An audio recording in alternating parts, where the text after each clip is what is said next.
দর্শক, দৌলতদিয়া থেকে যে ফরহাদ বিয়ে করে নিয়ে আসছিল এই যে এই মেয়েটাকে, এখন এই মেয়ের অভিযোগ ফরহাদ নাকি এই আরেক মেয়ের সাথে পরকীয়া করছে।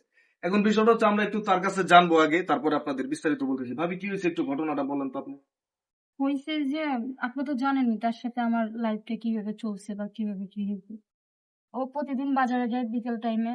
তো আজকে আমাকে বলতেছে যে আমার তো শরীর অসুস্থ, ভাল লাগতেছে না, তুমি একটু বাজারে যাও আজকের মতো। আমার যেহেতু শরীর অসুস্থ, তারপর আমি বাজারে গেলাম। বাজার থেকে ফেরার পথে 2 ঘন্টার মতো একটু টাইম লাগছে, একটু দূরে তো। আর না এসে দেখি ঘর দেওয়া ভিতর থেকে। আমি বলতেছি, আমি তো সরল মনে বলতেছি ঘরটা একটু খুলো, আমি আসছি। খুলতে দেয় টাইম লাগাইতেছে, তা আমি যে চিল্লান দিছি খুলছে, খুলে দেয় ইনি আর ইনি মানে আপনার স্বামী আর এই যে এই মেয়ে ওনারা রুমের মধ্যে ছিল। রান্নাঘরের ভিতরে ছিল।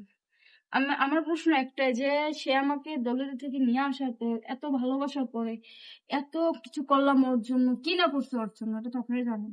সে মানুষটা কিভাবে পারলো আমার সাথে এরকম প্রতারণা করতে? আমার হক কেন সে নষ্ট করছে? আমি মেম্বারের কাছে বিচার দিছি, এখন দেখি সে যেটা বিচারে বলে আমি সেটাই করবো। আচ্ছা দর্শক, আপনারা শুনতেই পেলেন আমাদের সেই ভাবির মুখ থেকে যে এই যে তাকে দৌলতদিয়া থেকে নিয়ে এসে ভালো একটা জীবন দিয়েছে এই ফরহাদ ভাই। এখন এই যে ফরহাদ ভাই, আপনি যে ঘটনাটা ঘটাইলেন, এই যে একজন মানুষের খারাপ পথ থেকে আপনি ভালো পথে নিয়ে আসলেন, নিয়ে আইসা এখন সেই মানুষটাকে কষ্ট দিয়ে তার হক নষ্ট করে যে আপনার একটা মেয়ের সাথে পরকীয়া করলেন, এটা কি আসলে ভাই আপনার বিবেকে কি বলে? আপনি একটু বলেন আমাদের।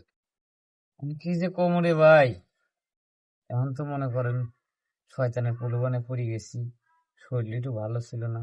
হঠাৎ করে আমি মেয়েটা মনে করেন যে আমার কাছে আইছে পরে টেকার লেগে আসার পর হঠাৎ করে শয়তানের প্রলোভনে পড়ে মেয়েটার প্রতি আমার নজর পড়ে গেছে। আপনি জানেন আমি একটু দয়াশীল লোক, আমি যত অন্যায় এটা করেই ফেলাইছি যে একেও আমি বিয়ে করবো, আর কি করা যাবে। না, এখন বিষয় রয়েছে ভাই, আপনি বিয়ে করবেন ঠিক আছে, কিন্তু এই যে পরকীয়া যেটা করে ফেলছেন আপনি, এটা তো ভাই আপনার আর ফিরে আসবে না, তাই না? এই যে আপনার হ্যাঁ বউয়ের হক নষ্ট করছেন আপনি। হ্যাঁ, এটা ফিরে আসছিল, কিন্তু এখন মান সম্মান রক্ষা করার জন্য মেম্বার সাহেব যেহেতু আইছে, এখন ওকে তো আমি খুব ভালোবাসি। এখন বিষয় হচ্ছে কি, এখন কুমার দৃষ্টিতে সবাই দেখে আমার বিয়েটা পড়ায় দেয়। কি কি বলছো?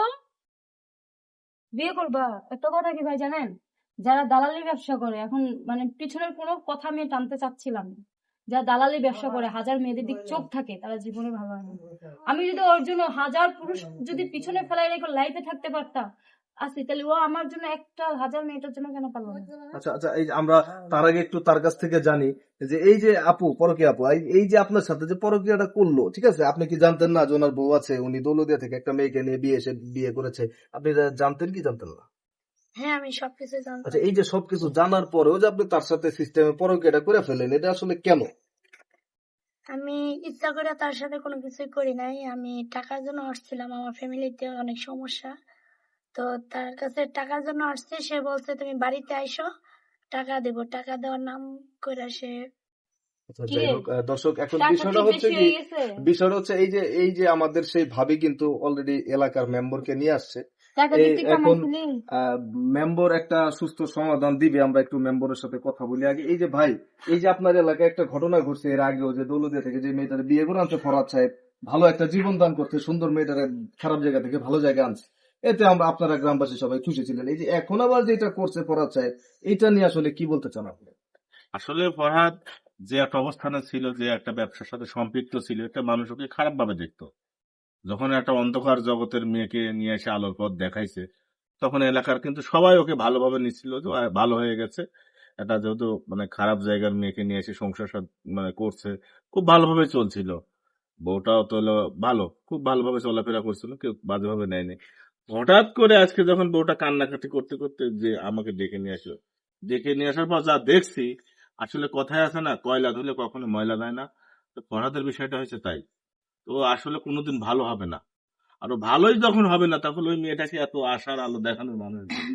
আচ্ছা, এই যে এর মধ্যে কিন্তু মেম্বার সাহেব ফরহাদ সাহেব আর একটা কথা বলছে যে যেহেতু অন্য একটা করেই ফেলেছি, তাহলে মেম্বার সাহেব আমার একটা বিয়ে টিয়ার ব্যবস্থা করে দিকে। আসলে এই ব্যাপারে আপনি কি বলতে চান? উনি কি আবার বিয়ে করবে? আসলে বর্তমানে তো আপনারা নিজেরাও জানেন, বড় ভাইয়ের অনুমতি ছাড়া বিয়ে করলে আমাদের বাংলাদেশের আইনে কিন্তু মামলা মোকদ্দমা হয়। তো সেই ক্ষেত্রে আমি কোনো মন্তব্য করতে চাচ্ছি না, যেহেতু এখন ওই মেয়েটা তো অসহায়, ওর তো দুনিয়াতে কেউ নেই। এখন মেয়েটা কি বলে, মেয়েটার থেকে জিজ্ঞাসা করেন। আচ্ছা, এই যে ভাবি, এই যে আপনার স্বামী কিন্তু মেয়েটার সাথে পরকীয়াতে লিপ্ত হয়ে গেছে এবং সে কিন্তু বলছে যে সে নাকি তাকেও বিয়ে করতে চায়, তাকেও সুন্দর একটা জীবন দিতে চায়। এ ব্যাপারে এখন আপনার কি মন্তব্য? আমার মন্তব্য সে যেহেতু আমার ভালোবাসার কোনো মূল্যই দিল না, সে আমাকে সে আগের জায়গায় রেখে আসে। তার মানে আপনি আবার দৌলতদিয়া চলে যেতে চাইতেছেন? কার কাছে থাকবে? যার কাছে এই যে ভুল হয়ে গেছে আমার, এখন শেষবারের মতো মাফ করে। তুমিও তো একসময় খারাপ ছিলে, ভালো আমি বানাইছে, আমি আমারও ভালো বলি বানাই। আমি বলি আমি খারাপ ছিলাম, সেখান থেকে আপনি আমাকে উঠাই এনে আমাকে সুন্দর একটা জীবন দিয়েছেন। আপনার হ্যাঁ। ঘরে এসে আমাকে কোনো নোংরামি করতে দেখছেন? না দেখেন না, আপনি কেন আমার সাথে কষ্ট করছেন? ভুল হয়ে গেছে। আপনাকে আমি কিনে দিচ্ছি, আপনাকে আমি টাকা পয়সা আমি নিজে ইনকাম করে আপনার বাড়ি থেকে যাওয়ার পরে নিজে ইনকাম করে আমি আপনাকে ভালো বানাইছি, একটা ভালো পুরুষ বানাইছি। আপনি কথা বন্ধ বলতে পারেন না, সেটা বানাইছি। আপনি কি আজ এগুলি হয়েছেন কি এই পরকীয়া করার জন্য? শেষবারের মতো আমাকে আবার একটা সুযোগ দাও। সুযোগ আমি দিতে পারবো, আমি এই বিয়ে মানবো না। রাজি আছেন আপনি?